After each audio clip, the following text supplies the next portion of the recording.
Hello and welcome to another vlog. So I really wanted to make this vlog a themed vlog, like I've kind of been doing, kind of not. So I wanted to do it a best friend chooses what I read for the week, but the book that my best friend chose kind of put me in a reading slump, but I will kind of add it into this video. And then I wanted to make a video that was a cozy reading vlog, and I ended up hating the book and kind of skimming it. You will also see that in this video. So this video is kind of just going to be reading, finding a book we hopefully like, and the book I'm presently reading is a good book, so that's good, but we'll talk about that later. So please enjoy this chaotic kind of montage of failed starts to videos, but all together hopefully it makes one successful video. Yeah.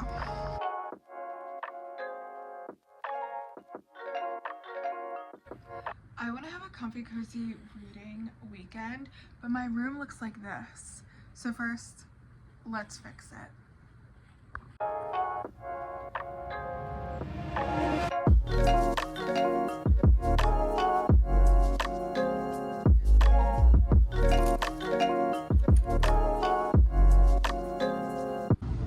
I know better than to trust books that have sprayed edges because I've been burned before, but there's so many cute ones out.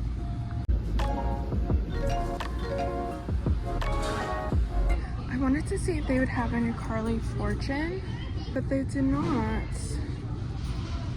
They only have her newest release. I want the one that's coming to Netflix or Prime, whatever it is. Shame.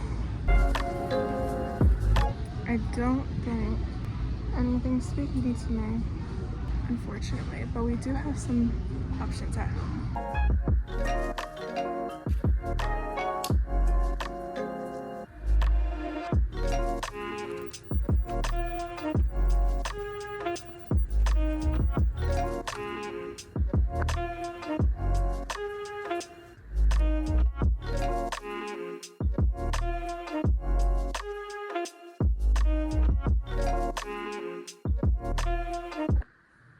Popcorn is the snack of choice tonight. And before we get started, I wanted to mention I found a little Foy Coco at Walmart today by accident, IRL Pokemon Going, and this is gonna be my little reading buddy tonight. I love it so much. Let's read.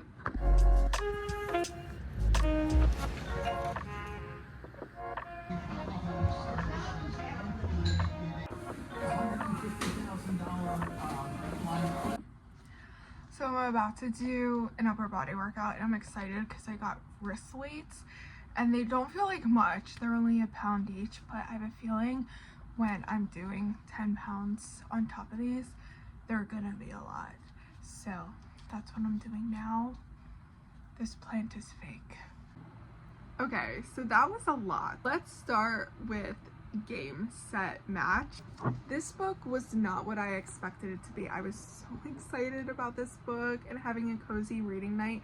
I'm so sorry about the shadow. We're gonna ignore it. There's one couple on this book, yet it follows three. There's 3 different point of views in this book. So the main couple is just 1/3 of this book. It's so small. And I really did not care about the other couples, and I wasn't here for that. I just couldn't get invested. I tried, but I just couldn't do it. So I just decided to just skip their chapters, and I just read the main couple's chapters. And because it was so minimal in the book, it was so fast and it was so superficial and there was nothing really exciting about it.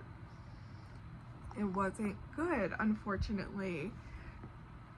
Unfortunately, that was a fail. This is though why I buy my books secondhand mostly, or get them from the library, because like books are so expensive right now to take such a risk of them being bad. It's just not a risk I'm willing to take. I did start reading a really good book from the library. I got a notification that it was available through my library app, and it's called The Entanglement of Rival Wizards. And I am a part of a kind of like a community book club. During Pride Month, we're doing like Pride themed book club themes. So this was going to be one of my books for that, and it finally was available through the library, so I picked that up, and I also got the audiobook for it, which was so fun. I highly recommend the audiobook for this book. This book follows Sebastian, who is a human, but he does magic, and he's a graduate at college, and he's trying to get this grant to do a final project for his final semester of college. And his rival, Alethior, is a fae, maybe, yes, who is trying to do the same thing. But eventually, when they like hate each other, they hate what like Sebastian hates what Alethior's family stands for and does, and he's rich, and Sebastian is like needs this and Alethior doesn't, so it's like this whole thing. Alethior just doesn't think Sebastian's good enough and all this stuff. So it truly does start out as enemies, which is lovely. And this isn't really a spoiler, it's kind of a given. But when it comes to announcing who gets the grants, they decide, because Alethior and Sebastian's research proposals are so similar, that they're going to combine it, and it would be a good opportunity to mesh both of their departments and show the unity between them. So they have to work together. So yeah, it is a lovely book. It's funny. And Sebastian's such an interesting character because he has so much trauma that he just tries to put away with humor, that it's just very light, but it does get deep and dark because he does have a dark past. And then as both characters end up working together and them finding out each other's real lives and backstories and real purposes and morals and stuff like that, you know, one thing leads to another, and maybe they don't hate each other after all. I did finish this book. I listen to the audiobook all the time. I was thinking about it all the time. I just wanted to watch it all the time. Watch it, listen to it. I ended up giving it 4 out of 5 stars. I thought it was just a little heavy on the smut, and I'm like, okay, we're losing the plot here. It's just a little too, you know. But yeah, so one successful book down, but I didn't really get much content out of it. So, and then I'm also, yesterday at work, I read a few more chapters of The Library of Flowers, and I'm like, I want to give myself more time with it, but I don't want to say I might be DNFing it, because once I say that, I probably will be DNFing it. But I don't know. It's just written very strangely, and things are just happening very quickly, but it's so early in the book. It's like things are happening so fast, but then nothing's happening at all. And I'm kind of just bored, and there's nothing very interesting to keep me wondering what the next 200 pages is going to be looking like. So yeah, that's gonna be up in the air whether or not I finish it. I think I'm gonna give it a few more chapters. I think it's gonna be the book I bring with me to places if I need something to read to kill time. But other than that, that's my reading update. 1 success, 2 fails. I might be going to Barnes & Noble today. We'll be seeing. So yeah, what can you do? I'm like, you know, so let's just see where the rest of this vlog takes us.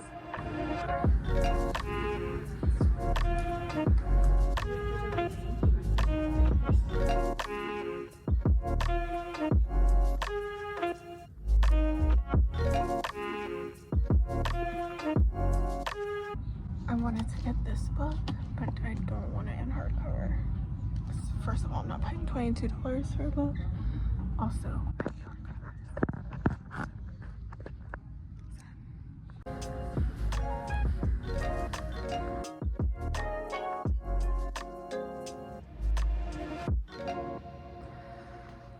the lighting's just not it today, and I do apologize. Anyway, excuse me. I did come back from Barnes & Noble and I got Betting on You by Lynn Painter. If you've read Better Than the Movies, you know. However, I have yet to read a book that I've loved as much as Better Than the Movies from Lynn Painter. I hate her adult books. I don't think they're good. And her other YA book, I forget what it's called, the one with the tow truck, it didn't hit the way I wanted it to. But I saw this and I was like, because you saw in the clip, I wanted Fake Skating, but it was in hardcover. So I was like, okay, I'll get this. And I swear I stared at it for 5 minutes because I couldn't remember if I've read it already or not. And I was like trying to pull up Goodreads, but the Wi-Fi in the Barnes & Noble was just not good. So I was just gonna buy it and then just decide later and then return it if I had to. But then I looked at this shelf and I saw the book that I actually had from her that I didn't really like. So no, I didn't read this book. It's not my fault that all Lynn Painter's covers look the same. We need something different. Anyway, so I'm a few chapters in, 4 chapters in. Wait, go. And the main boy character is currently really annoying, but that's on purpose because the first time Bailey meets Charlie, he is the worst. That's what it says right here. So we're gonna let it sit. We're not just gonna start a book and as soon as we don't vibe with something, DNF it. We're not gonna do that. So yeah, I'm just gonna read a little bit tonight. I love a YA.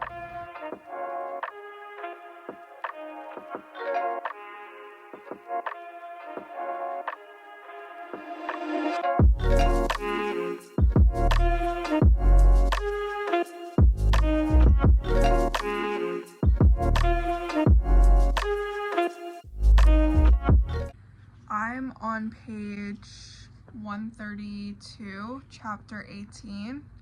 Sure, whatever you say, Lynn Painter. I don't know what you're trying to say, but sure. Not even halfway through. I'm trusting the process. I don't know, man.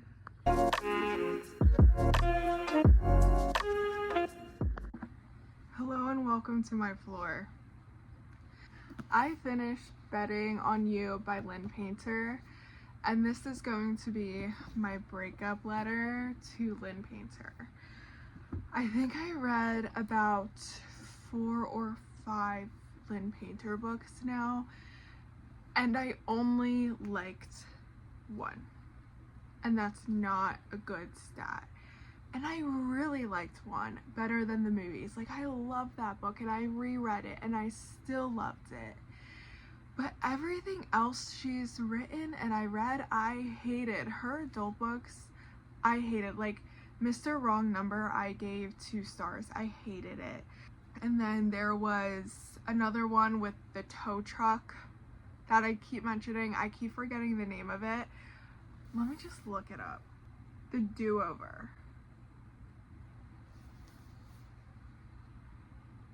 The Do-Over.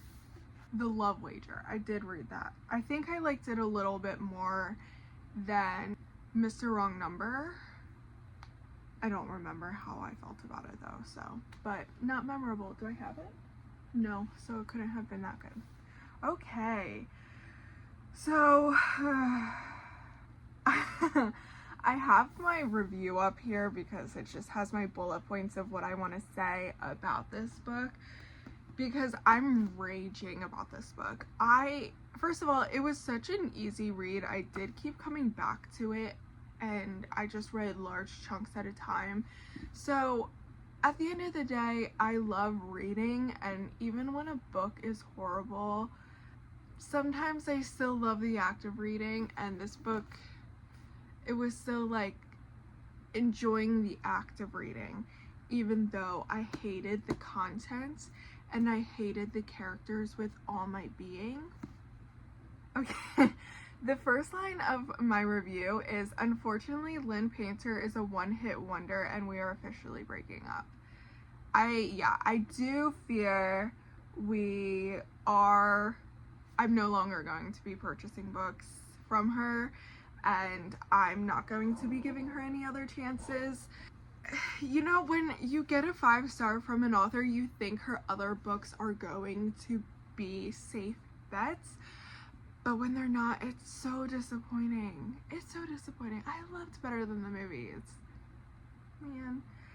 So, yeah, and I feel like she's really trying to reach the level of Better Than the Movies, but she can't. And she's trying to make her main characters as like quirky and I don't want to say not like other girls, because they're not like pick-me's, but I guess like kind of in an author's way, they're not like other girls. Like, I like old movies, and like she even does her dedication to Nora Ephron, and that's kind of when I read the dedication to Nora Ephron, I'm like, Better Than the Movies, the main character, who I cannot remember the name, like was obsessed with older movies, and that was like one of her main personalities, was older rom-coms. So I was like, okay, we're towing the line to be a little similar to Better Than the Movies when we probably shouldn't be.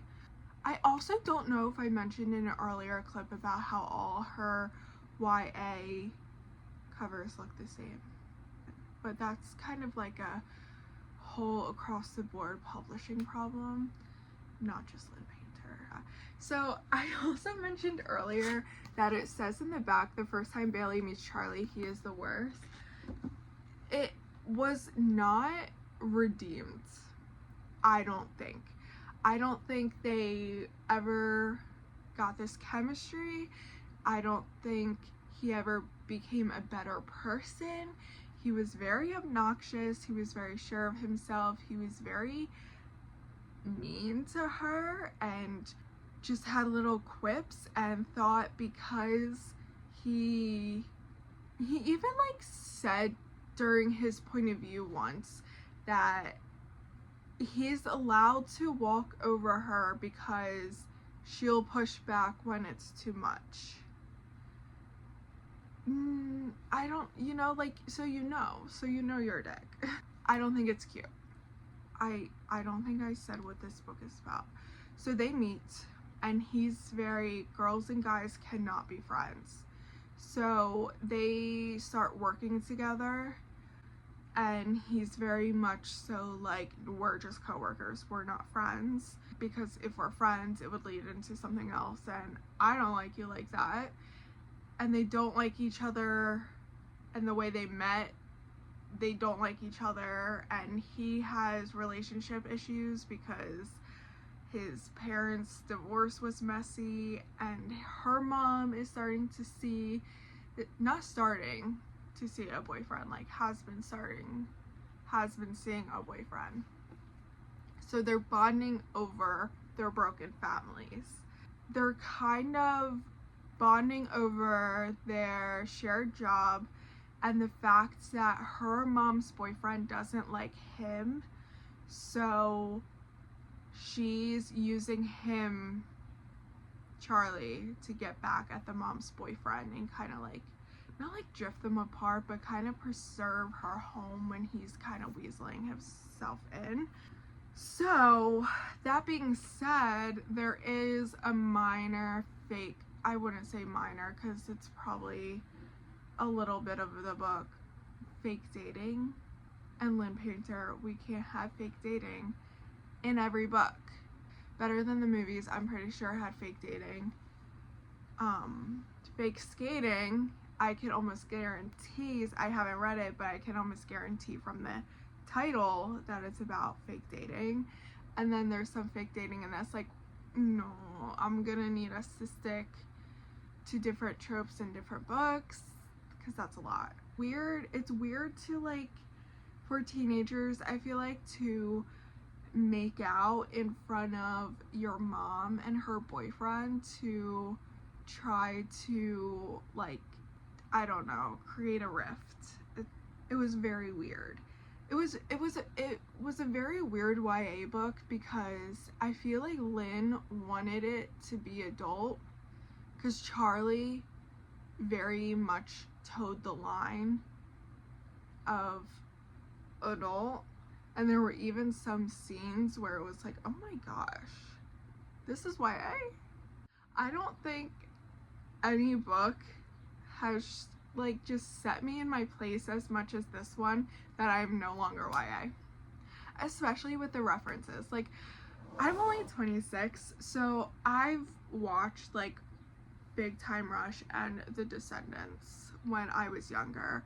But, like, high school, I watched The Descendants, like, with my friend as, you know, not too seriously, I guess. Not like a kid with doe eyes, whereas, like, we're gonna have some laughing critiques with this.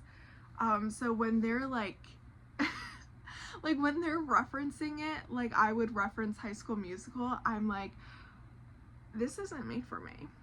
This isn't for me. But when they're making out on the pull-out couch and it's getting really steamy, I'm like, they were just talking about The Descendants. You know, like, but even with the fake dating and the making out on the pull-out couch and the bonding over The Descendants and the bonding over the working families and the same job, he was still, like, he called her glasses. It was never cute. It was never like a, you know, when it was enemies to lovers and he would call her sweetheart derogatory, but then it would turn into sweetheart affectionate. This never was, like, derogatory to affectionate. It was always just, like, it felt insulting, and I don't think glasses is ever, like, a cute nickname, and I don't know if that's what she was going for, that kind of transition moment, but it never worked. Why is it this thick? Charlie's point of view, he would only get, like, a couple pages every, like, 50 pages. Lynn does not know how to write to man, I fear. She's just like, okay, if I just throw in the F word every sentence, then you'll know that it's Charlie talking, not Bailey. Oh wait, I found the line where he says, I actually felt like I was allowed to walk over Bailey because she'd push back hard if she didn't like it. Yeah. So he was just like, that's how you knew he was a man, because he was just like, this effing thing, effing. And Bailey was just like, yeah, Charlie, what the F was I doing? Obviously, he's not saying F. I'm just saying F because this is the internet. All this, I'm going to count the F words. 3 F words in all this. That's a man, I guess. And also, lots of Taylor Swift references. I love Taylor Swift as much as the next person. But it was so overkill. It was also like you had to know. It was kind of like a if you knew, you know references. Like, Karma's supposed to be a cat. That's such a weird thing to say if you're not Taylor Swift. I gave this book 1 star, if you couldn't tell, because I didn't like it. and there were some things that were just not resolved I'm gonna talk about because this was really yappy and I don't know if any of it made sense. So I know this video was so all over the place and nothing really came into fruition and was completed except for this book, and I didn't really like it. I didn't really like anything I read this book besides The Entanglement of Wizards, which I did enjoy. So if you take anything from this video, is listen to that audiobook. And I will see you on the next one. It is going to be a fun one. We have a special guest, and I think you will enjoy it. And I'll see you there. Bye!